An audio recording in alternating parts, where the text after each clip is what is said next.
Yes, Kwadwo. Yes.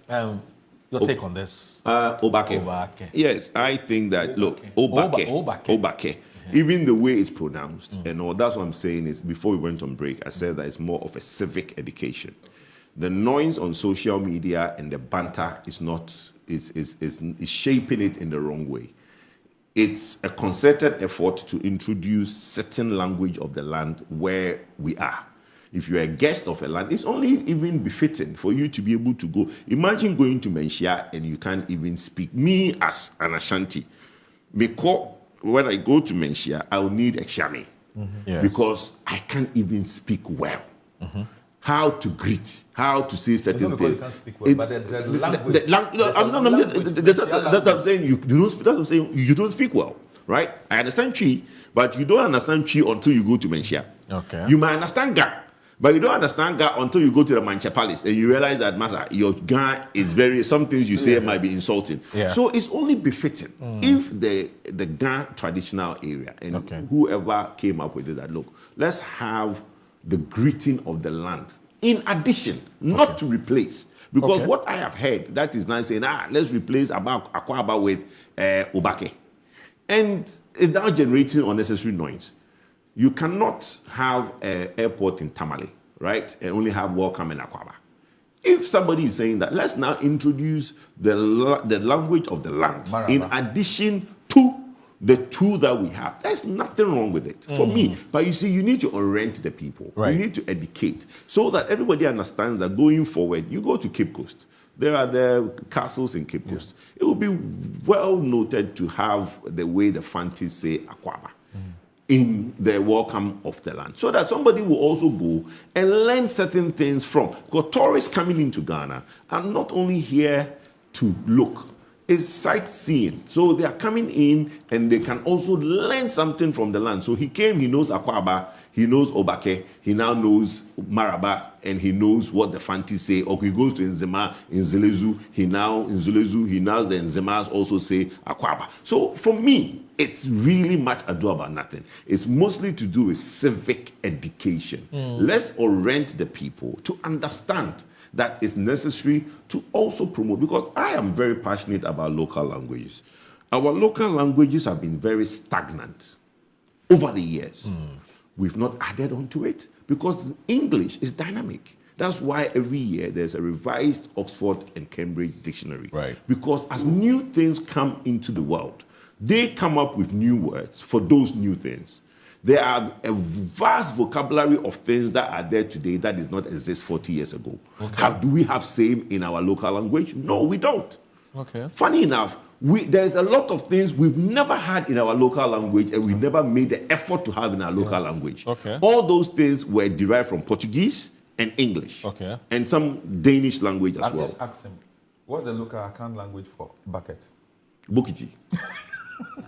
Yes. Bokiti. Yes. Yes. In Ghana, say. Yes, Bokiti. Bokiti. And you see, Tabo, Tabo is Portuguese. Yes. Right? It's Portuguese. Yes, for wood. Tabo. Yes. Yes. It's Portuguese for wood, yes. Tabo. Yes. Well, they were here, so. But that's the point. I'm saying that we have not made the effort to have our own language, right?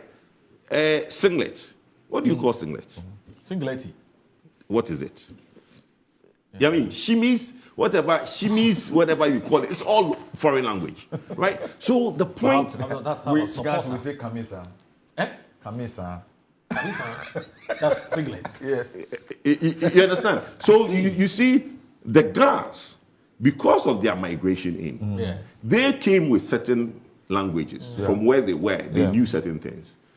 The accounts are worse because when we were there, a lot of things we didn't know.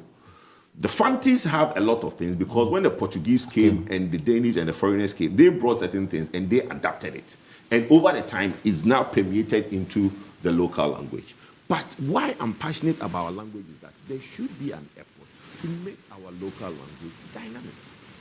We say Abefu for everything, right? What is Abefu?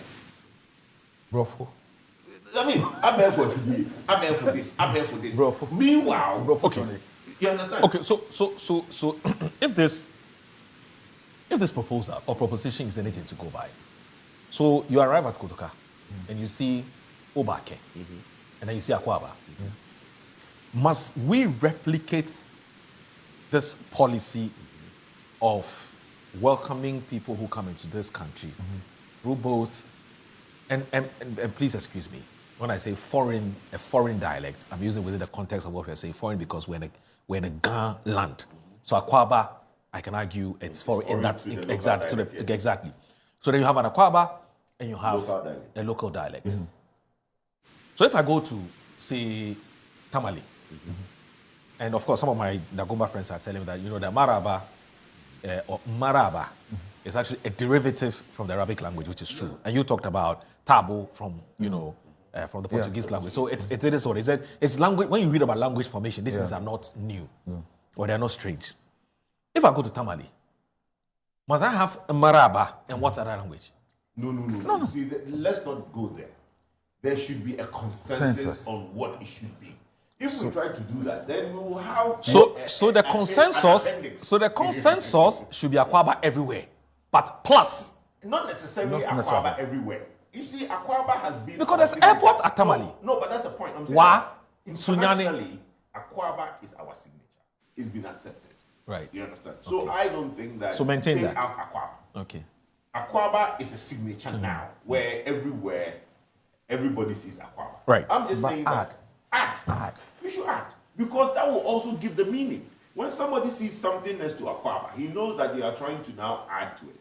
It's like you go to a French, the European country. European countries always have French, English, right? Okay. And then because those are the most spoken languages. When you get to Ireland, they have their language. They have a particular welcome, and then also welcome and their language. the Irish. Exactly, the Irish language. Wales, the same. Same thing, yes. Because they have their own local language. Right. So I'm saying that what the tangent you are going on, that one there will have an appendix. Okay. If you want to now go and say that, okay, because there is Dagomba, there is Mampusi, there's Mampruli, there's all the other languages in the north, you want to now go and start that conversation, it will not ever. Let's choose the most dominant. Because when we were kids, you turn on GBC. Okay. What were we doing? Akan language, Akan drama in Zema. Yes. Akan language in Dagmani. Yes. Akan language in... so there are main languages that has been adapted as a way. But my point is that you go to Zuluzu. It's only fair to have the Nzema way of welcoming. Okay. And then Zuluzu. It's fair. I don't see a problem with that. Okay. Is it moral? You see, what my brother has said is something that we have not really looked at. Okay. When I get to Fantiland and the way they greet, I say, Mema Bravo. You see, it's so beautiful. I go to Adan, the way they kneel to greet. You go to Dagbon, the way they kneel to greet. And it's a whole, written that people go through all the time. And I'm saying all these things are beautiful if as a country we can weave them together and they will exemplify our national cohesion and cultural diversity. Okay. When we decide to narrow ourselves to one particular language or culture, we tend to kill the others, which will not serve us right. And just as I was saying, if there is something that has kept our unity, it's our diversity and our decision as a people that no matter where I come from, I see Kwadwo Poku, I see him first as a brother. Kwadwo Poku. Yeah. I see him first as a brother before where he comes from. Yes. And before the jersey he wears. Thank you. You understand? If we don't do that, and I've given you a simple example. I said, look, the only answer to the problem we are having in Boko is the attempt by one particular group to dominate the other. Right. You understand? Always been the conflicts. Conflicts have always been because of dominance. Yes. And that is how the world has been shaped the way it is. Domination. I mean, that's what it is. Right.